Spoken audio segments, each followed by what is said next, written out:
ఇద్దరూ fire brand నేతలే. ప్రతిపక్షంలో ఉన్నప్పుడు అప్పటి ముఖ్యమంత్రి జగన్కు ముచ్చెమటలు పట్టించారు. విమర్శల్ని తట్టుకోలేక ఒకరిపై అత్యాచార యత్నం కేసు, మరొకరిపై రాజద్రోహం కేసు పెట్టి వేధించారు.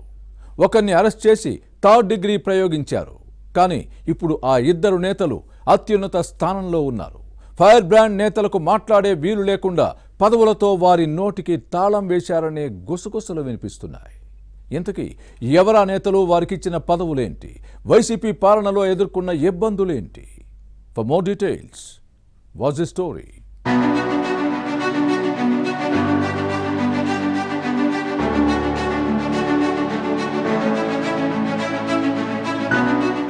అనకాపల్లి జిల్లా నర్సీపట్నం టీడీపీ ఎమ్మెల్యే అయ్యన్న పాత్రుడు, పశ్చిమ గోదావరి జిల్లా ఉండి సైకిల్ పార్టీ శాసనసభ్యుడు రఘురామకృష్ణరాజు. తెలుగు రాష్ట్రాల పాలిటిక్స్ ఫాలో అయ్యే వారికి పెద్దగా పరిచయం అవసరం లేని పేర్లు. ఇద్దరూ ముక్కుసూటిగా వ్యవహరిస్తారు. మనసులో ఏదీ దాచుకోరు. పరిణామాలు, పర్యవసానాలు ఎలా ఉంటాయన్న అంశాన్ని పక్కన పెట్టి ఉన్నది ఉన్నట్టు కుండ బద్దలు కొట్టినట్టు చెప్పేవారు.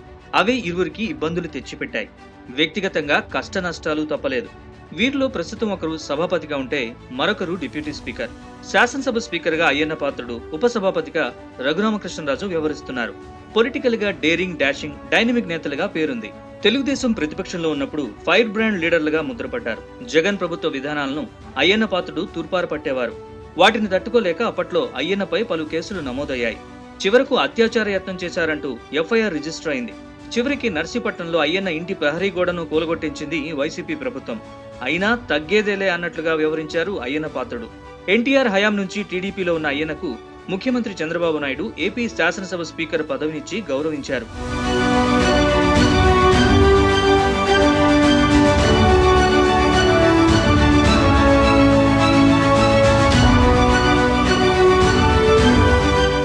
సభాపతిగా హుందాగా వ్యవహరిస్తున్నారు. శాసనసభ నియమ నిబంధనల్ని నిక్కచ్చిగా అమలు చేస్తున్నారు.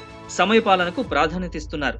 క్వశ్చన్ అవర్ కు సంబంధిత మంత్రులు గైర్హాజరైతే పద్ధతి మార్చుకోవాలని సున్నితంగా చురకలంటిస్తూ పరోక్షంగా వార్నింగ్ ఇచ్చినంత పనిచేస్తున్నారు.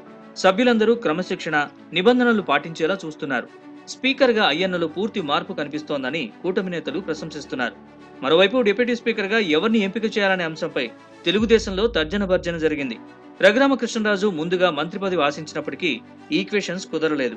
దీంతో డిప్యూటీ స్పీకర్ పదవికి ఎంపిక చేశారు. ఈ విషయం చెప్పేందుకు చంద్రబాబు రఘురామరాజును పిలిపించారు. సార్, నేను ఓపెన్ గా మాట్లాడతాను, నాకు ఈ పదవి ఎందుకు అని కుండ బద్దలు కొట్టినట్లు చెప్పారట. అయితే చంద్రబాబు మాత్రం అన్నీ ఆలోచించే ఈ నిర్ణయానికి వచ్చామని చెప్పడంతో రఘురామరాజు కాదనలేకపోయారని టాక్.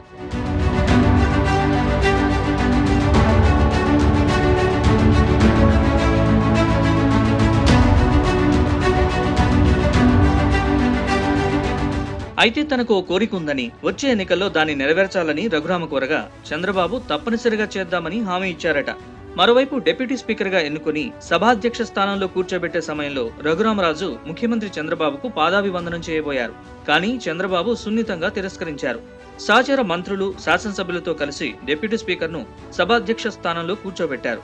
ఆ తర్వాత ముఖ్యమంత్రి చంద్రబాబుతో పాటు డిప్యూటీ సీఎం పవన్ కళ్యాణ్, మంత్రులు రఘురాజు పట్టుదల, సెన్స్ ఆఫ్ హ్యూమర్ వంటి అంశాల్ని ప్రస్తావించి వైసీపీలో ఎదుర్కొన్న ఇబ్బందుల్ని గుర్తు చేశారు. సినిమా రంగంలో RRR మూవీ ఎంత పాపులర్ అయిందో రాజకీయాల్లో ఈ RRR బాగా ఫేమస్ అయ్యారని గుర్తు చేశారు. సినీ రంగంలో నాటు నాటు పాట ఎంత జనాదరణ పొందిందో పాలిటిక్స్ లో రఘురామరాజు నిర్వహించిన రచ్చబండ కార్యక్రమం అంత పాపులర్ అయిందని ప్రశంసించారు. ధైర్యం, పోరాటం చేయాలనే పట్టుదలే రఘురామరాజును ఈ స్థానానికి తీసుకొచ్చాయని ప్రస్తావించారు. సెన్స్ ఆఫ్ హ్యూమర్ ని వదలకుండా నిబంధనలకు అనుగుణంగా సభను నడిపించాలని ఉప ముఖ్యమంత్రి పవన్ సూచించారు.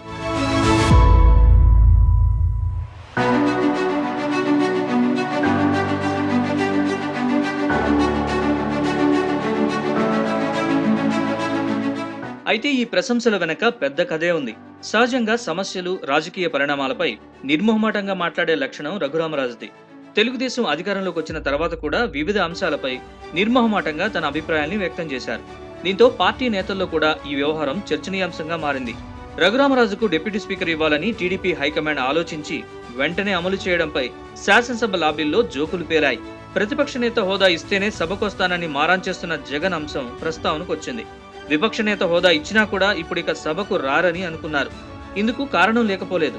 రఘురామకృష్ణరాజు చైర్లో ఉంటే జగన్ రాలేరని హోంమంత్రి అనిత చెప్పడమే కాకుండా పందెం కూడా కాస్తామనడం గమనించదగ్గ విషయం.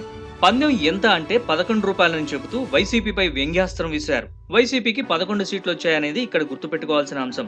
రఘురామరాజు కూడా జగన్ అసెంబ్లీకి రావాలని కోరుకుంటున్నామని ప్రస్తావించారు. మొత్తానికి రఘురామరాజుతో పాటు మరో ఫైర్ బ్రాండ్ అయ్యన్న పాత్రుడు నోటికి చంద్రబాబు తాళం వేశారన్నది పార్టీ నేతల వాదన.